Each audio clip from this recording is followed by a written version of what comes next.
I should report, and now the poor guy, you gotta see this guy. I don't know what I said. He's gone like, I don't remember. Maybe that's what I said. I don't know what I said. I don't remember. He's gone like, I don't remember. Maybe that's what I said. I don't know what I said. I don't remember. He's gone like, I don't remember. Maybe that's what I said. I don't know what I said. I don't remember. He's gone like, I don't remember. Maybe that's what I said. I don't know what I said. I don't remember. He's gone like, I don't remember. Maybe that's what I said. 14 years ago, he's still, they didn't know we fractured.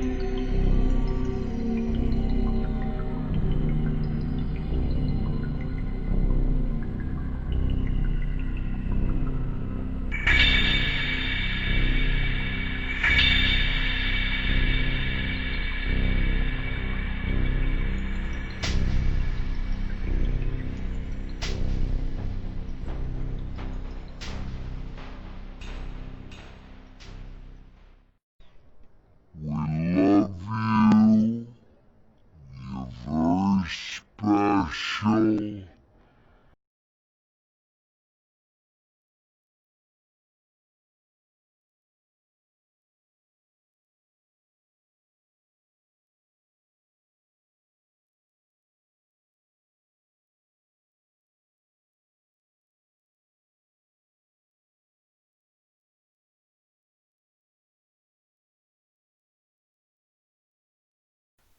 It took 5 years of Donald Trump shouting his authoritarian intent for Republican Party leaders to wake up and try to stop him. It came way too late. The question is, what do they do about it now? There is a straight line between the Republican Party's failure to confront Trump when he first emerged in the GOP primary in 2015 and the storming of the U.S. Capitol on Wednesday. Trump was clear from the beginning of his candidacy that he had no regard for the U.S. Constitution, the rule of law, or the idea of adhering to truth and facts.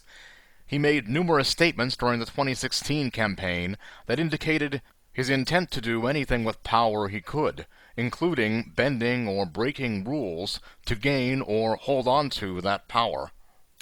And he made it a core objective of his to break the link between his supporters and reality, taking them deeper and deeper into a rabbit hole of conspiracies, lies, and fantasies, and demonizing anyone who dared contradict him. At every turn, with few exceptions over those years, GOP leaders accommodated and appeased Trump and his supporters rather than confronting him. If the GOP does take quick, decisive action now to forcefully denounce Trump, the chaos he has unleashed is likely to continue. And even if they do confront him and make it clear he has gone too far, have they already created a monster that is out of control? As Van Jones wondered aloud on CNN, is this the end of something or the beginning of something? This can never happen again, he said. There were calls to impeach Trump immediately by neoconservative stalwarts such as Bill Kristol, and at least one Democrat said she was drafting articles of impeachment. But will Republican lawmakers who have cowered in fear from him have the nerve? There were also calls for the 25th Amendment to be invoked by the cabinet instead, to remove Trump from office. One of those recommending that course of action was Ed Whalen of the right-leaning Ethics and Public Policy Center, generally a reliable GOP ally, especially on the subject of judicial nominations. Late in the day, CBS News reported that members of Trump's cabinet were discussing such an option. And the former chairman of the Joint Chiefs of Staff, retired Admiral Mike Mullen, said the consideration of removing Trump is very, very important because he incited the violence and is not in position to lead the next 14 days. I don't think we're done. Today was not it. We need to act in a preventive way to prevent more from happening, Mullen told PBS NewsHour. Yet even if the GOP does summon the will to dismiss Trump, have they allowed this to go on for so long that he could start a third party? Dina Bass, who has been a spokesperson and advisor to Secretary of Housing Ben Carson, told Yahoo News that what happened on Wednesday, quote, is not my party or my movement, unquote. She expressed hope that, quote, this anarchy will give the weak courage to speak out against POTUS's flame-stoking, unquote. But the GOP's past record does not spur confidence. It was not until Wednesday morning that Senate Majority Leader Mitch McConnell issued a stirring rebuke to the president's attempt to overturn the election. The senator from Kentucky told his fellow Republicans in the Senate that their effort to challenge the election results was a poisonous path that would plunge America into lawlessness and violence. The voters, the court, and the states have all spoken. If we overrule them, it would damage our republic. If this election were overturned by mere allegations from the losing side, our democracy would enter a death spiral, McConnell said in a speech on the floor of the Senate. Yet as he spoke, a mob outside advanced on Capitol Police. They had been riled up for months by Trump's stream of lies about election fraud. And just a little over an hour earlier, Trump had stood before a crowd in front of the White House and urged them to march to the Capitol to pressure Congress to overturn the election. We're going to walk down and I'll be there with you. We're going to walk down, he said. We're going to walk down to the Capitol, and we're going to cheer on our brave senators and congressmen and women. We're probably not going to be cheering so much for some of them, because you'll never take back our country with weakness. You have to show strength, and you have to be strong. Trump legal advisor Rudy Giuliani spoke from the stage as well, telling the crowd, quote, let's have the trial by combat, unquote. Not long after, and moments after McConnell spoke, the mob stormed into the Capitol, forcing the evacuation of lawmakers. It was an unprecedented scene in American history. One woman, as yet unidentified, was shot and killed. As what amounted to an insurrection unfolded, Trump did nothing to stop it, and Cruz and Hawley both sent out fundraising solicitations in the moments before and during the invasion of the Capitol.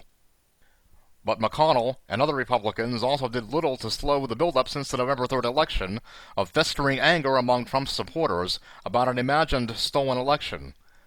For weeks, the GOP refused to forcefully repudiate the president's avalanche of lies about the election, and Republicans like Senator Josh Hawley of Missouri and Senator Ted Cruz of Texas, along with House Minority Leader Kevin McCarthy of California, encouraged those lies, which drew thousands of Trump supporters to clash violently outside the U.S. Capitol as McConnell spoke on Wednesday.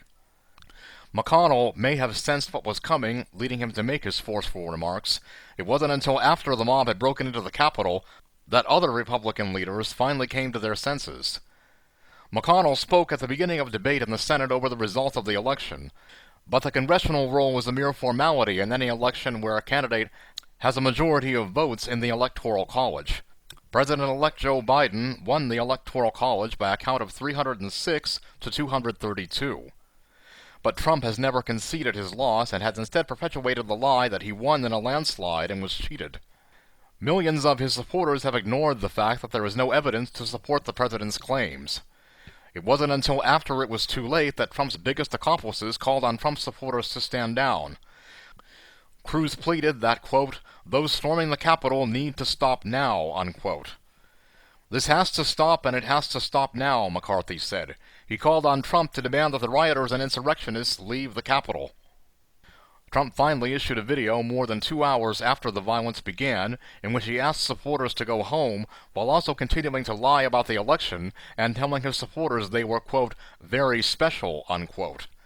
He said nothing to condemn the violent assault on the nation's democratic foundations.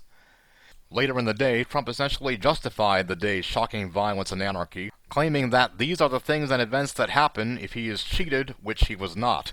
"Remember this day forever," he tweeted. In an unprecedented move, Twitter removed the president's tweet entirely. Twitter then suspended the president's account for 12 hours and said his account would remain locked until he removed the tweets. Twitter said it would permanently suspend his account in the event of, quote, "future violations of the Twitter rules, including our civic integrity or violent threats policies," unquote.